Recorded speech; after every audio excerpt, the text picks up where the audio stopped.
With the Russian invasion into Ukraine sending gas prices to record highs, as well as, of course, oil industry profits, President Biden has been looking to alternative sources of oil from other countries, for example, Venezuela and Iran, Saudi Arabia. Now, an MSNBC anchor in this discussion about gas prices is actually going to bring up an interesting point, how it might not be a good idea to be so dependent on other countries for energy. It also, something that Senator Chris Murphy of Connecticut brought up today was this just exposes how insane it is that we rely on energy from authoritarian leaders, and we are not self-reliant on our own energy. A lot of talk about why we don't go green. You don't say. There's a lot of talk about going green. Yeah, maybe there should have been a long time ago. So look, now, yes, we do only use 8% of Russian imports. So now, why the price spike then? Well, obviously, corporate greed.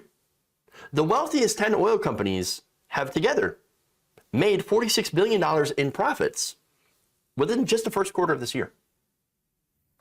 So now, all right, that's a lot of profit, obviously. Now, I'm not saying that the invasion into Ukraine isn't a cause of the increase in prices. Yes, but again, you really have to talk about this corporate greed, where you have these companies that will take advantage of a crisis and jack up the price of oil, which again translates into higher prices for gasoline. And so now, there's different arguments here, though, that we're hearing from the right wing. And I'm going to go through and I'm going to talk about that for just a second, because I see this a lot. Oh, see, the reason the gas is so high is because we don't have the Keystone XL pipeline. Biden canceled the Keystone pipeline. And that would have done what exactly? It's a pipeline, but that doesn't mean that the oil isn't already being shipped. It's just being transported in a different way. And by the way, it gets transported and then guess what? Exported out to other countries. The United States, and this is going to blow your mind, under Joe Biden is the world's top oil producer. Weird. Now, here's the thing, though. The American people, do not own the oil. Despite the oil produced in this country being our own natural resources. No, we don't own it. The corporations own it. The corporations, these private corporations, they will go in, they'll drill, and they'll take our oil out of the ground. And what will they do with it? What do they do with it? Well, they sell it to whoever's going to pay the most. Now, these companies theoretically could take that oil, they could take what they produce and stop exporting it to other countries. They could sell it domestically only in order to bring prices down. Now, of course, they're not going to do that, right? Because they like it when the prices are high because that means more profit.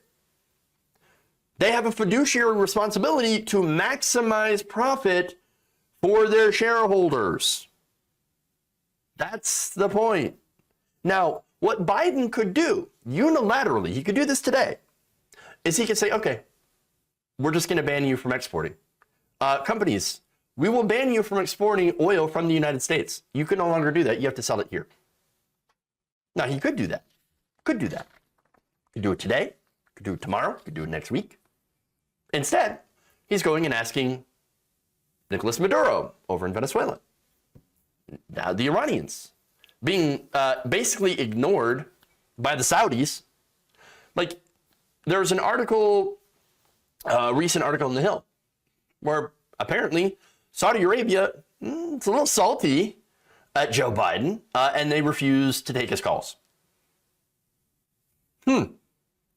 So now there's precedent for the president actually doing that, and basically keeping oil produced domestically in the country.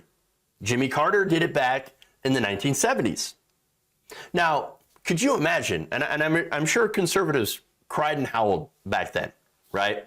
Who, are right now, by the way, blaming Biden for high gas prices. Biden doesn't control gas prices. What is he supposed to do? Wave a magic wand? I mean, I don't know if you all remember George W. Bush when gas prices were high under the Bush administration, a Republican, where he was saying, I wish I had a magic wand, no gas. But he doesn't do that. He doesn't have that. He doesn't have the ability to do so, but he does have the ability to do a couple of the things that I'm suggesting. So now, that said, do people have a right to complain about gas prices? Of course. They're hurting regular working people. Yes. And by the way, regular working class people are already having an incredibly difficult time affording the basics for survival. Now they have to, spend even more to fill up their tank to go to work. So it's a really, really terrible situation for regular working people. Now, that said, imagine how much Republicans and Republican politicians, mainly, would cry if Biden told the oil companies that they couldn't export the oil and therefore not make as much profit. Well, will somebody please think of ExxonMobil? How will they ever buy their fifth mega yacht? Does that ever happen? But that's actually the least of the other options, right? If you want to solve gas prices and actually be energy independent, because that's something that it gets thrown around too, a term that essentially means nothing. Oh, you don't understand. We need to be energy independent. The right always says that. You know what that actually is code for? It's code for drill, baby, drill. That's what that is. Drill more so the oil corporations can then sell more to the world market and increase production. That's all it is. And by the way, what happens? We also increase our profits. But no, the only way, I guess, for Biden to really be energy independent for the United States is to nationalize the oil. That's right.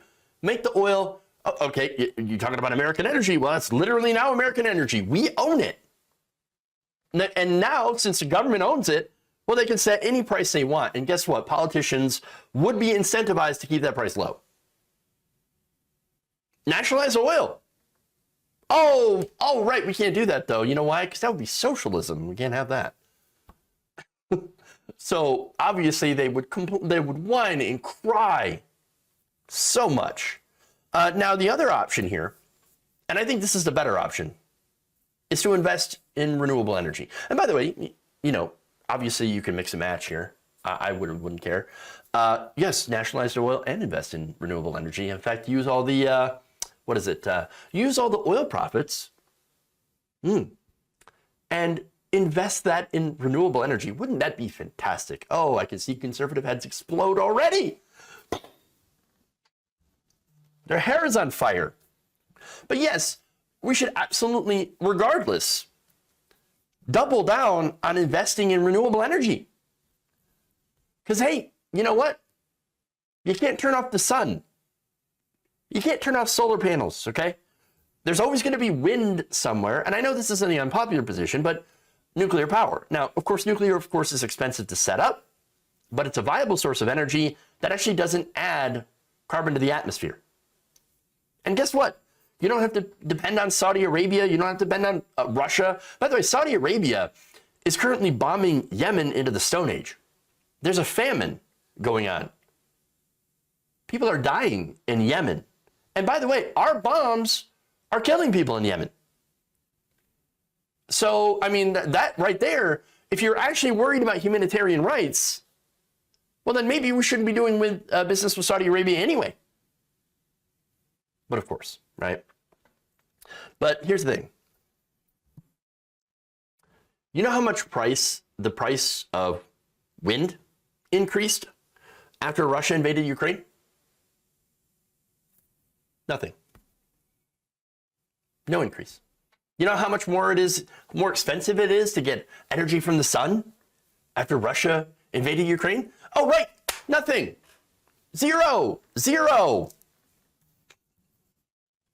So, and it's because it's actual energy independence. You don't have to go to these other countries to go and set up a wind farm. That's what I'm saying. Look, these are our options. As I mentioned before, energy independence is just a code word for let corporations drill and take and sell more oil and increase more profits. Understand that that's who Republicans and a lot of Democrats, unfortunately, work for. They know that so much of our foreign policy, and by the way, so many of the wars going on right now, are a result of fighting over fossil fuels. And so much of our foreign policy in the United States is dictated by oil companies and profits. They benefit no matter what we do, unless we do, of course, one of these options or some sort of combination in order to get us ultimately away from fossil fuels.